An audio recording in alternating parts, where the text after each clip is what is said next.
اعوذ باللہ من الشیطان الرجیم بسم اللہ الرحمن الرحیم ان اللہ وملائکتہ یصلون علی النبی یا ایہا الذین آمنوا صلوا علیہ وسلموا تسلیما اللہم صلی علی سیدنا و نبینا و شفیعنا و مولانا محمد وعلی آل محمد وبارک وسلم۔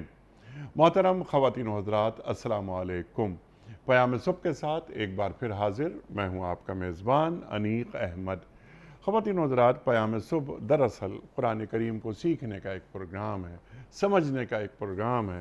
ہمارے ملک کے جید علماء تشریف لاتے ہیں اور قرآن کریم کی ایک ایک آیت اور ہر آیت کے ایک ایک لفظ پر بات کرتے ہیں، ہم تک بات پہنچاتے ہیں، معنی مفاہیم پہنچاتے ہیں، شان نزول سے لے کر لمحہ موجود تک کہ قرآن کریم آج کے انسان سے کیا مخاطبت کر رہا ہے اور ہمیں کس کس طرح روشنی اور ہدایت قرآن کریم سے حاصل ہو رہی ہے۔ خواتین و حضرات، قرآن کریم کبھی پرانا نہیں ہوتا، شریعت کبھی پرانی نہیں ہوتی۔ ہم اکثر ایک بات اپنے پروگرام میں عرض کرتے ہیں کہ تا قیامت ذہن انسانی کی امامت قرآن کریم کرتا رہے گا۔ سورہ انفال آیت نمبر 61 اور 62۔ خواتین و حضرات، اللہ اکبر، اللہ فرما رہا ہے اور کس سے مخاطبت ہو رہی ہے؟ سرکار دو عالم صلی اللہ علیہ وآلہ وسلم سے۔ اصول اور دین ہمارا صلح کی بات کرتا ہے، ایک پیغام یہ سامنے آتا ہے۔